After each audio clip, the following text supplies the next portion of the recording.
Hi. In this video I wanted to go over color blocking.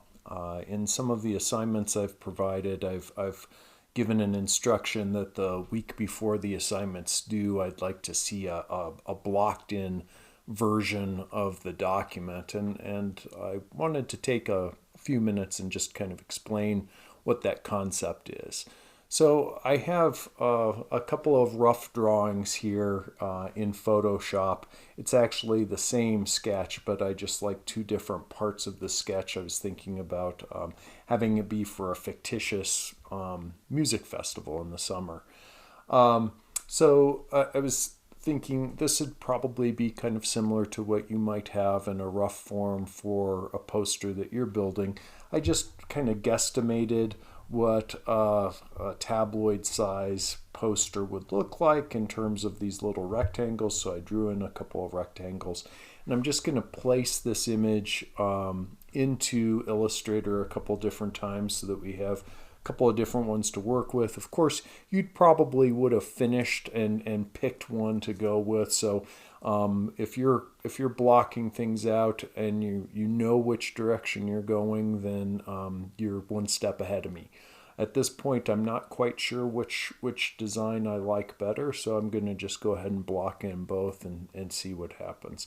So I've got this in Photoshop. Notice that it's got a couple of vector layers to it, as well as some pixel layers. The vector layers are just the rectangles. So I'm going to just close this and walk over to Illustrator. And in Illustrator, I have a tabloid document. If I get out the artboard tool, you'll notice that it's set up that way. By the way, if you're not sure, remember that you can press Control or Command R to show rulers, and then you can right-click and just say, hey, show this in inches. And once you do that, notice that the width and the height show up this way. By the way, if you ever need to orient where like the X position and the Y position is on a page, you can always just set your rulers. So if I just come in, let me get my black arrow first, and just drag down from this where the rulers intersect, and just drop it. Now everything, the X positions and the Y positions will be based off of this. Anyway, we're in here now, and now I'm going to import that image. So I'm going to choose File, Place. I have a variety of these in here. I've been fiddling around with Affinity Photo just to see if I can get the hang of that. But here's the PSD file. So a couple of things that I want to do here before I bring it in. First of all, I don't want to link it. I just want to have a template, so it'll be placed on its own template layer. But the link layer, if that's turned on, I have to keep this original image. And in fact, I'm going to crop this image a couple of times, so I don't want to link to it. So I have template selected, and I do have show import options because since it's a PSD, I want to take care of a couple of things first. So I'm going to place this, and it will come up and say, hey, what do you want to do with all of the layers?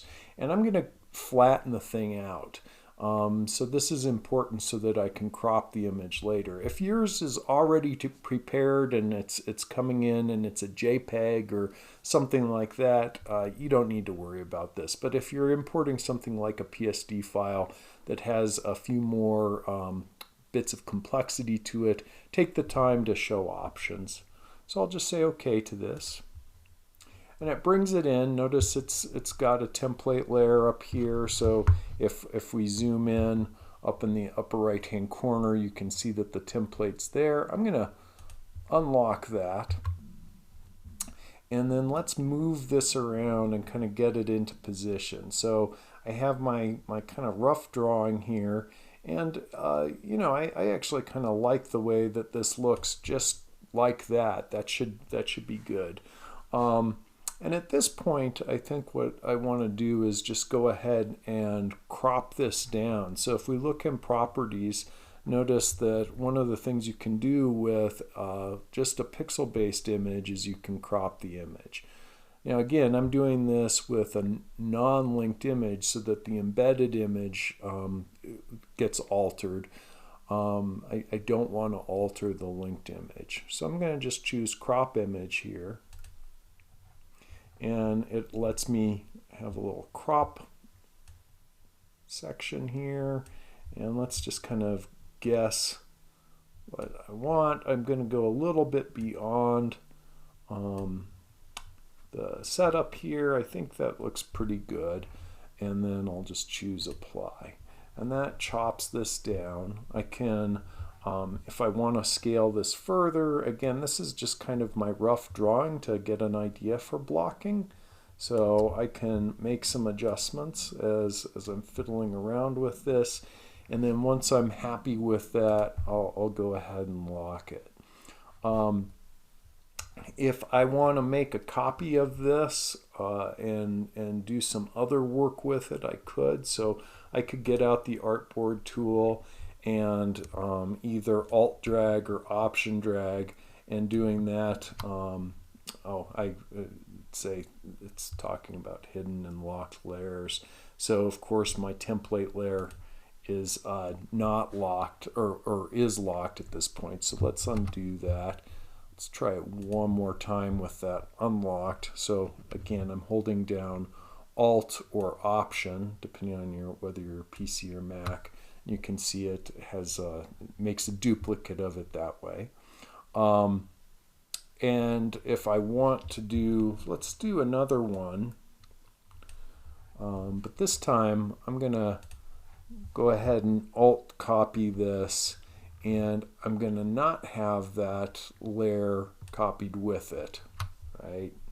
So go ahead and say OK, because I want to bring in that other version of the image, the one that was on the left side. So with this guy selected, here's a cool trick. If you're ever bringing in templates onto multiple artboards like this, and you want to get them placed properly, one thing you can do is you can press Control-0 or Command-0 just to center the artboard on the screen before you place your template. I'm going to go to Layer 1 here, make sure it's selected, and just choose File, Place again. And I'm just going to place that same PSD file. Again, I'm making sure template is selected and link is deselected, showing import options, flattening it. And it just says, hey, it's trying to come in here, so do you want to unlock the appropriate layers? I think the reason it's doing that is because I've had this template layer and it's named the same. If you're bringing in multiple images that are not named the same, you'll have multiple template layers. But I think I'll just say OK to that. If we pop this open, we should see, yeah, notice there's 3 images now on this. So this one here, I'm going to just drag over to this side.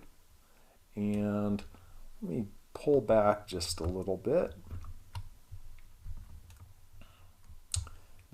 It's a little confusing because we have all these rectangles, but there we go. If I want to scale this, I can just come up to an edge, holding down Shift while I'm dragging so that constrains it.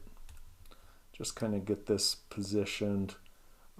Again, this is a guesstimate, right? And then just for clarity's sake, I'm going to go ahead and crop that image down. This time, I'll just slide it over to this side and bring it up. And again, it's just a template. It's just to help me kind of see how things are working. Okay, so now I can lock down my template layer, and I have a couple of different variations of this placed image in here. So in the next video, I want to keep these nice and short. In the next video, I'm going to just walk through adding some color blocking to this and how that might be helpful.